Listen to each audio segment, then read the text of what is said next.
വോട്ടെടുപ്പിന് ഒരു ദിവസം മാത്രം ശേഷിക്കെ പ്രളയത്തിൽ സർക്കാരിനെതിരെ ഗുരുതര ആരോപണവുമായി കോൺഗ്രസ് നേതാവ് മാത്യു കുഴൽനാടൻ. പ്രളയം മനുഷ്യനിർമ്മിതമെന്നും ഇതിന് പിന്നിൽ കോടിക്കണക്കിന് രൂപയുടെ അഴിമതിയാണെന്നും ആരോപിച്ചാണ് മാത്യു കുഴൽനാടൻ ഇന്ന് രംഗത്ത് വന്നത്. മുൻമന്ത്രി മാത്യു ടി തോമസിനെതിരെ ഗുരുതര ആരോപണം ഉന്നയിക്കുന്ന മന്ത്രി കെ കൃഷ്ണൻകുട്ടിയുടെ ശബ്ദരേഖയും മാത്യു കുഴൽനാടൻ പുറത്തുവിട്ടു. ശബ്ദരേഖ AI ആണെന്ന് സംശയമുണ്ടെന്നും മാത്യു കുഴൽനാടനെതിരെ നിയമ നടപടി സ്വീകരിക്കുമെന്നും കെ കൃഷ്ണൻകുട്ടി പറഞ്ഞു. കലാശക്കൊട്ട് ദിവസം രാവിലെ മൂവാറ്റുപുഴയിലെ UDF സ്ഥാനാർത്ഥി കൂടിയായ മാത്യു കുഴൽനാടന്റെ സുപ്രധാന വെളിപ്പെടുത്തൽ. പ്രളയത്തിന്റെ സമയത്ത് തോട്ടപ്പള്ളി സ്പിൽവേ തുറക്കാതിരുന്നതിന് പിന്നിൽ വലിയ അഴിമതിയുണ്ടെന്ന ആരോപണം. അന്നത്തെ ജലവിഭവ മന്ത്രി മാത്യു ടി തോമസിനെതിരെ കെ കൃഷ്ണൻകുട്ടി സംസാരിക്കുന്നതിന്റെ ശബ്ദരേഖയും അദ്ദേഹം പുറത്തുവിട്ടു. തോട്ടപ്പള്ളി സ്പിൽവേ തുറക്കാതിരുന്നത് കരിമണൽ ലോബിക്ക് വേണ്ടി. മണിയാറിലും പറമ്പിക്കുളത്തും ക്രമക്കേടുകൾ നടന്നു. ഇവന്റെ അഴിമതിയാണെങ്കിൽ ഇവൻ അങ്ങനെ പുണ്യവാളൊന്നും വേണ്ട. എന്താ വെച്ചാല് ശ്രദ്ധിച്ച് കേട്ടോ, എന്നാലേ മനസ്സിലാവുള്ളൂ. തോട്ടപ്പള്ളി സ്പിൽവേ ഇവൻ എന്താ തുറക്കാതിരുന്നു? ഒരു മാസം മുമ്പ് തുറക്കേണ്ടതാണ്. എക്സിക്യൂട്ടീവ് എഞ്ചിനീയർ തുറക്കണമെന്ന് ആവശ്യപ്പെട്ടും തുറക്കണ്ട പറഞ്ഞു. എന്താ കാരണം അറിയോ? അത് തുറന്നാൽ അതിന്റെ താഴെയുള്ള മണൽത്തിട്ടുണ്ട്. ആ മണൽത്തിട്ട് വെള്ളം കൊണ്ടുപോകും. ആ മണൽത്തിട്ടിന്റെ കരാർ എടുത്തിരിക്കുന്നത് മേരി മാതാവ് പറഞ്ഞ കോൺട്രാക്ടറാണ്.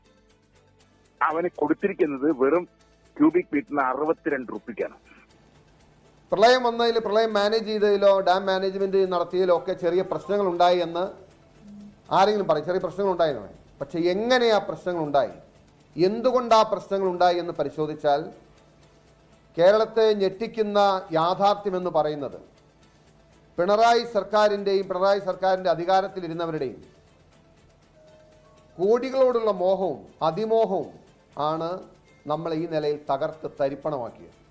എന്നാൽ ആരോപണം കെ കൃഷ്ണൻകുട്ടി തള്ളി. ശബ്ദരേഖ AI ആണെന്നാണ് സംശയം. ഇതിൽ ശാസ്ത്രീയ പരിശോധന വേണം. നിയമ നടപടി സ്വീകരിക്കുമെന്നും കെ കൃഷ്ണൻകുട്ടി. ഇത് അസംബ്ലിയിലൊക്കെ ചർച്ച ചെയ്ത് നടന്നതാണ്.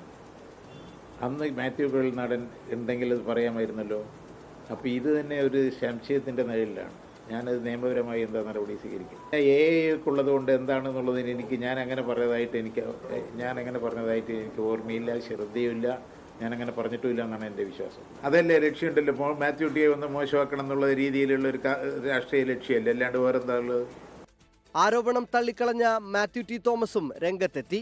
അത് നിയമസഭയിലൊക്കെ ഉന്നയിക്കാൻ എത്രയോ അവസരങ്ങളുണ്ട്. 8 കൊല്ലത്തിനിടയിൽ, 8 കൊല്ലം കഴിഞ്ഞല്ലോ, 8 കൊല്ലത്തിനിടയിൽ ഒരിക്കലെങ്കിലും ഒരു രേഖാമൂലം എഴുതി മാറ്റി കൊണ്ടാണ് നിയമസഭയെ പറയാൻ വയ്യാതെ. ഞാൻ മറുപടി പറഞ്ഞേ, ഈ തെരഞ്ഞെടുപ്പിന്റെ തലേ ദിവസം കൊണ്ടുവന്ന് ഒരു നനഞ്ഞ ഭൂമി പൊട്ടിക്കേണ്ട ഒരു കാര്യമില്ല. മാത്യു കുഴൽനാടനെ പരിഹസിച്ച P. രാജീവ്. നാടന്റെ നിയമമേഖലയിൽ ഇപ്പോൾ ആരും അത്ര ഗൗരവമായി എടുക്കുന്നില്ലല്ലോ.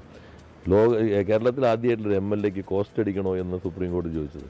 ഈ കേസിനകത്ത് ഇതെല്ലാം സുപ്രീം കോടതിയുടെ ഭാഗം. അദ്ദേഹം സുപ്രീം കോടതിക്ക് പോയില്ല. ഹൈക്കോടതി നടി കിട്ടിയപ്പോൾ തന്നെ സുപ്രീം കോടതിക്ക് പോകാൻ ധൈര്യം കാണിക്കാതിരുന്ന കേസാണ്. വാർത്താ സമ്മേളനത്തിനിടെ മാത്യു കുഴൽനാടൻ ആരോപണം ഉന്നയിച്ച മേരി മാതാ കമ്പനി അധികൃതരെ മന്ത്രി ഫോണിൽ വിളിച്ചു. തോട്ടപ്പള്ളിയിൽ കരാർ എടുത്തിട്ടില്ലെന്നാണ് ഡയറക്ടറുടെ മറുപടി.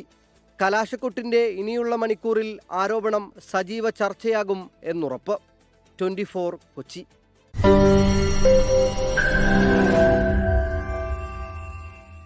ലോകത്തെവിടെയായാലും ഏത് സമയത്തും 24 വാർത്തകളും ഓഗ്മെന്റഡ് റിയാലിറ്റി പാക്കേജുകളും എക്സ്പ്ലെയിനറുകളും വിശദമായി കാണാൻ ഞങ്ങളുടെ YouTube ചാനൽ നിങ്ങൾക്ക് സബ്സ്ക്രൈബ് ചെയ്യാം.